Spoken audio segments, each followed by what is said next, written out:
For years, I have been warning about the rise of racism and of eugenic and Darwinistic ideology. And in these years, I have written on movements like the alt right or the Proud Boys or pan Europeanism or identitarianism. And I have debated people from these sorts of ideological groups. But as I did my walk today, I was thinking, what is the biggest pusher, or really, I should say, what is pushing racism more than anything else? Is it these movements? They're doing their part. I can't deny that.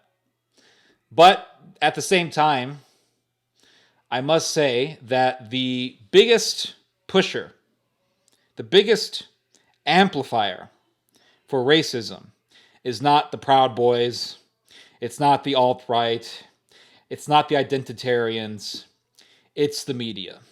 And I hate to sound like one of these big right-wing type guys, but I can't help but come to this conclusion. It is the media. Because not everyone is sitting there reading the works of Richard Spencer or Richard, or what's his name? Taylor, that guy from American Renaissance. I don't remember his name. Not everyone is sitting there reading these works, but everyone is watching the news. And everyone is reading the news, at least a huge portion of the world's population is reading the news on their smartphones. And when you look at articles on mainstream websites, news websites like MSNBC, CNN, etc., you will many times, especially now, actually now it's every day, you will see headlines that talk about some police officer killing an African American or a black guy. And when you click on the article, the first paragraph will go something like this: a black man was shot by a white police officer. Almost like clockwork, these articles will say something to the likes of this: a black man. They have to specify that. They can't just say a man was shot. They have to say a black man. And they have to specify the skin color, the melanation, or the lack thereof, of the police officer. Cop, white cop, shoots black man. And this obsession with melanation and non-melanation is what is stoking up racism more than anything else. Movements like the alt-right or the identitarians or the Proud Boys, they are fueled by the media. They're fueled by it. They owe their existence to the media because they stoke up all this crap. They have to specify the race. And it seems like every day, or at least every week, or every few days, there is a new story about a white cop shooting a black guy. We heard about George Floyd. We all know about that. But then, after George Floyd, they said, oh, this guy named Rayshard Brooks. Oh, okay. Then after that, Jacob Blake. Oh, okay. And then it was Breonna Taylor, or in the middle of that, it was Breonna Taylor. And then now, right now, within the year 2021, it's Dante Wright, okay? And then it's Ma'Khia Bryant. Now there's a new one that popped up. I think it popped up yesterday. Andrew Brown is the next one. And now there's a bunch of controversy about him because he was shot and killed by the cops. And the police are refraining from releasing the body cam footage because, according to the police, they want to protect the identity of the officers and blur out their faces. And they're saying that this takes time. So they're editing the video before they're going to release it. And the family of Brown was allowed to watch 20 seconds of the body cam footage. Maybe that's all they have, I'm not sure. But they watched 20 seconds of body cam footage. Then they came out to the press with some, I don't know, lawyer, human rights lawyer, some wannabe MLK guy. And they went before the press today, and one of the members of the family said it was an execution. I saw him get shot. It was an execution.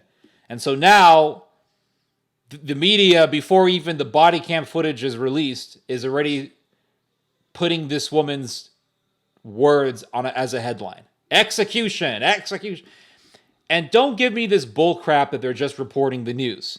Because anyone, and I mean anyone, who has looked at the audiences of people like Roland Martin. And for those of you who don't know, Roland Martin is a black reporter. He was on MSNBC, but he's all about how bad the cops are. And you can watch Roland Martin live every day on YouTube, and you can watch his live stream, and you can look at the live comments. And almost every comment is murderer, oh, thugs, cops are bastards. So the media knows exactly the knee-jerk reaction that's going to occur when you release stories like this. And is that helpful? That's the question I have. Obviously, it's not. Because the knee-jerk reaction indicates or means anti-police sentiment, fueling anti-police sentiment, fueling this idea that whiteness is the enemy. And what does that do? It fuels the existence of groups like the Proud Boys and the Identitarians and the alt-right, etc., etc., etc. American Renaissance and all this stuff. And they take that fact, they factor in that, and they say, look, people hate white people, there's a war on white people, or they'll say things like, look, the Antifa, the blacks, they're destabilizing the United States. It's probably best that we make a white homeland within America and give the blacks their own homeland within the United States.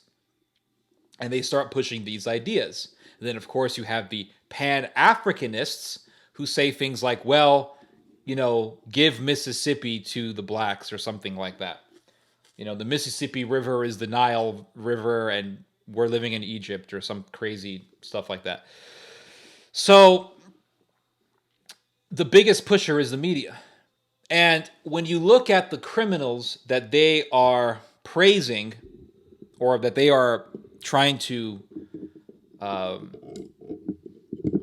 spark sympathy for, you will notice that all of these victims are actually predators. So, for example, and I'll take the most sensitive one right off the bat, George Floyd, he goes to a store, he drops $20, a fake $20 bill, and steals a pack of cigarettes. He tried to take advantage of the ignorance of the person behind the register.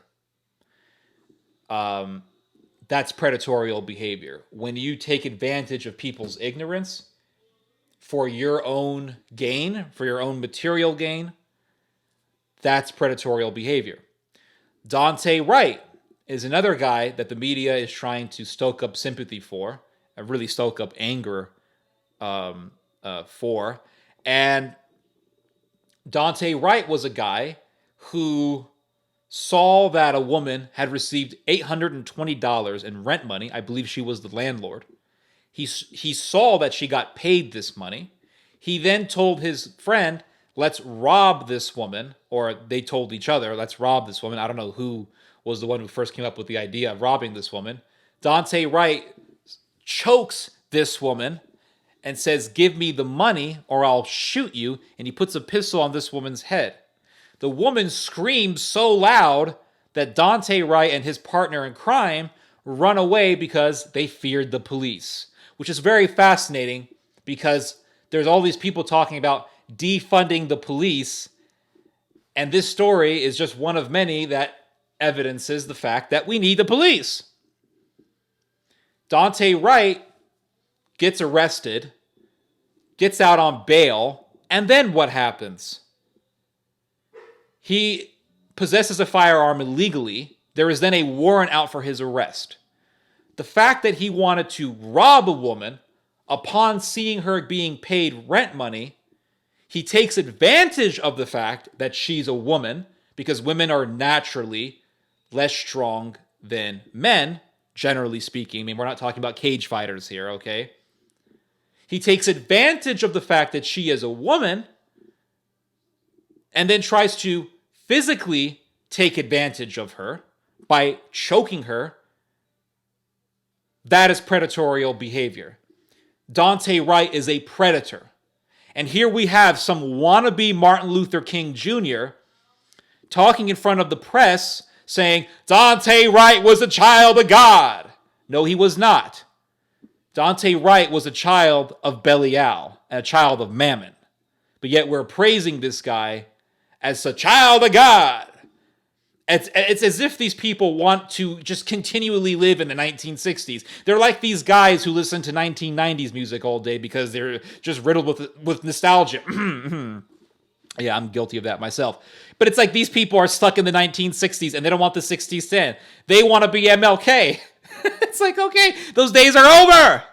But they just want to perpetuate the 60s. So they have to keep finding these stories, taking the facts, misconstruing the facts, twisting the facts, and then taking that twisted truth, exaggerating it, and making the truth into a lie.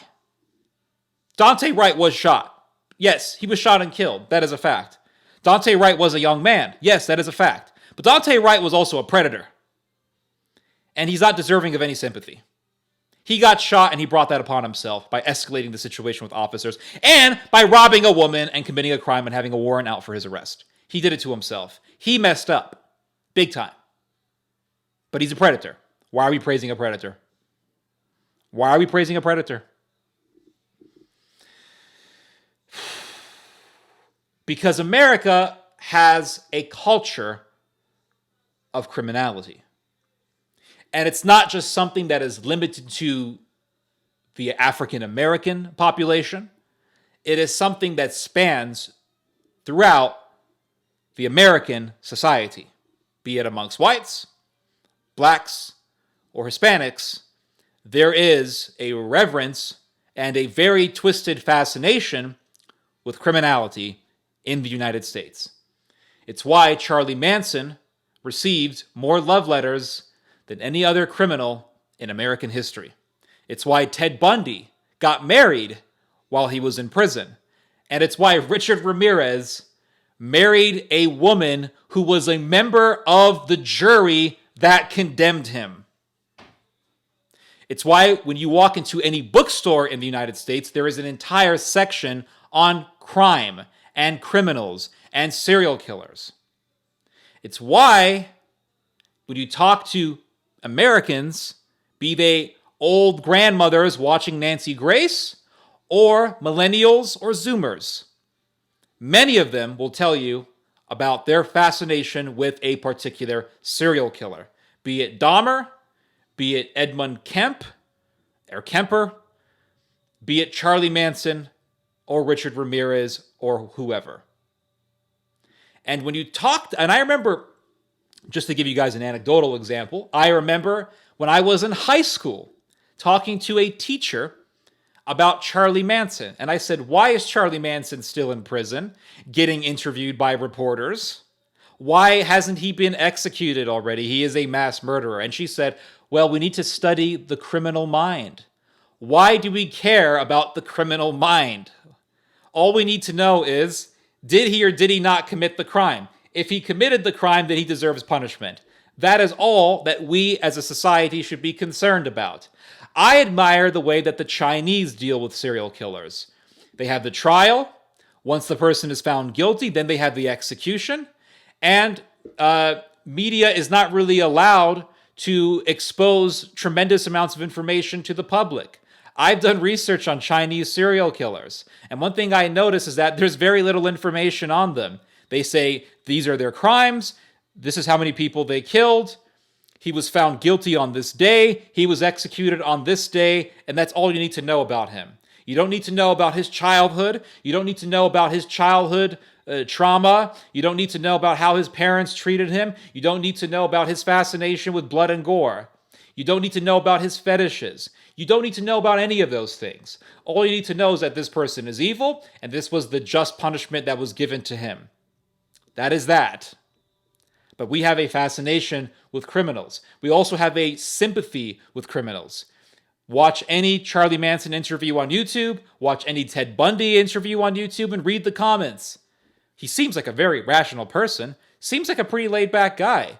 If only he didn't commit those crimes, he'd probably be a pretty cool guy. There's a very weird and twisted sympathy for serial killers in the United States. Now, it's not just in America. I'm not going to single out the United States. You also see this sort of thing in Mexico where you have an entire culture of worshiping narco leaders, and you have an entire musical industry in Mexico of singing about narco leaders. It's pretty disturbing. So that is the reason why we have 50 different funerals for George Floyd, and we have paintings of him on the walls of Oakland and Los Angeles. That is the reason why, because we have a cult of criminality in the United States. Now, how far back does this go? Pretty far back. I mean, Bonnie and Clyde were considered heroes, and the Puritans had some pretty criminal behavior, and we still talk about them as if they were heroes. The Puritans wanted to kill all the Catholics in Maryland. They were mass murderers. So, yes, it's in American culture. That's why we have this. Those are my thoughts for today. Hope you guys have learned something from this message. You guys just heard some theology. God bless.